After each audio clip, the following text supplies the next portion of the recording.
Well, I'm really excited to bring on my guest today. Stephen M.R. Covey is the co-founder and CEO of Covey Link Worldwide. He's the former CEO of Covey Leadership Center, which under his stewardship became the largest leadership development company in the world. Stephen's a sought after and compelling keynote speaker and advisor on trust, leadership, ethics, sales, and high performance.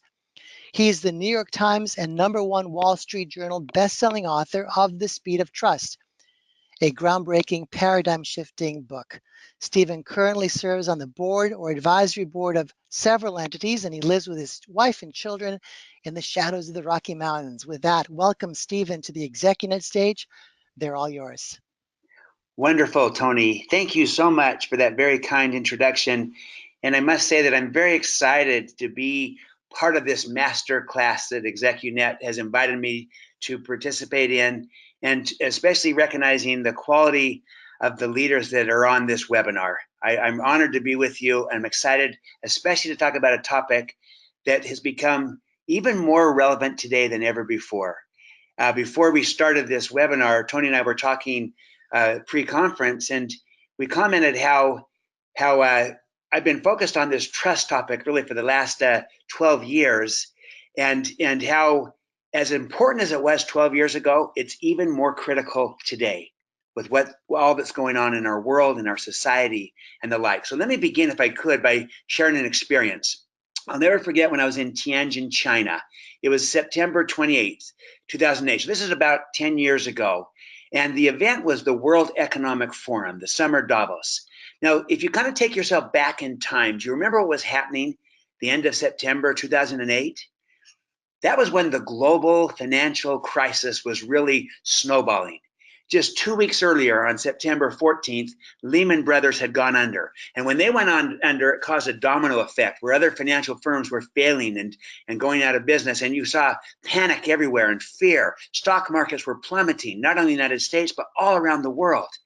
So kind of take yourself back in time and remember what was going on, especially as these markets were collapsing.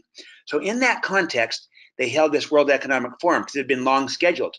And the World Economic Forum, the Summer Davos here, they bring in a very prestigious audience. You had some heads of state, you had CEOs of major companies, you had academic leaders, very prestigious, very informed. At the conclusion of the conference, they asked this informed audience to answer this question, to answer what they saw as the #1 challenge facing the world at that time. What's the biggest challenge facing the world? Now remember, we were just a few weeks into the snowballing of this global financial crisis where people did not know if there's a bottom to it. What's the biggest challenge facing the world? Well, let me tell you what they rated as the second biggest challenge facing the world. What they rated the second biggest challenge facing the world was the global financial crisis. The global financial crisis. And a lot of people were surprised, thinking, how could that only be second? I mean, how is that not #1? What's a bigger challenge than that? But I think the participants got it right, because what they rated as the biggest challenge facing the world was the loss of trust and confidence. The loss of trust and confidence.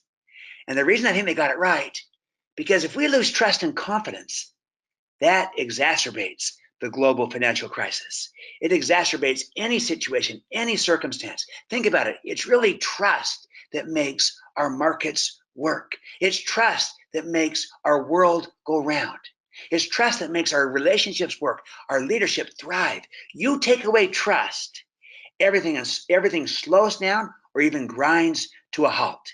In a very real way, trust is the new currency of our world today, more than ever before. Now, it's always been a currency, but more than ever before, it is our new currency. So I start with this to say, look, this trust is vital. It's indispensable. It is the currency. We're operating in a sharing economy. We're operating in a reputation economy. All that requires trust. And we're also operating in a world in which trust is going down all around us. We see that as we look at institutions, trust in media, trust in government, trust in political parties, trust in business is going down. In some cases, it's never been lower than it is today. And so that's our context.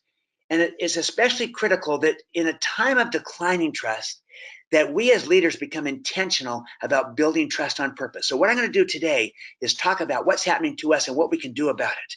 And I'm going to organize this around 3 points. I'm going to call these 3 big ideas. And this is really the outline of my presentation. So here's what they are. The first big idea is I'm going to show you how trust is an economic driver, not merely a social virtue. If I could put that another way, there is a business case for trust. It is financial, not just social. You can put a value on it, an economic value. Now look, for many people, that's a paradigm shift. They've never thought of trust in terms of economic terms. Well, it is social and it is also financial. I'll show you how and why that matters to you as a leader. That's the first big idea, the business case for trust. The second big idea I'm going to call the leadership case for trust, which is this, that trust and the ability to create trust is really the number one competency of leadership needed today, more than any other. Now, look, that's a very bold statement to make because there's a lot of important competencies to have as a leader. I know that. You know that. But I'm going to argue of all those competencies to have as a leader, the ability to create trust is the most significant. Why? Because it impacts and changes every other competency that you need to have and makes it better when the trust is high or diminishes, dilutes, and taxes it when the trust is low. First 2 big ideas. There's a business case for trust. There's a leadership case for trust. Answering the question, why?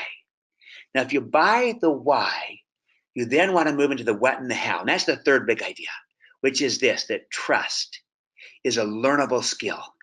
It is a competency, something we can learn and do and create and establish and expand and extend, and in some cases, even restore. And in fact, we can get good at this. And here is where I want to give you a methodology of how you can build trust on purpose as a leader, as a team, as an organization, and turn this into your greatest strength. I'm going to give you a framework so you can think about trust, a language, a common language so you can talk about trust, and most importantly, a behavioral process of how you can behave your way into greater trust. All right, so that's our roadmap. The first 2 big ideas will make the case for trust, why this matters, a business case and a leadership case. And the third big idea will be a practical, tangible approach of how you build trust on purpose.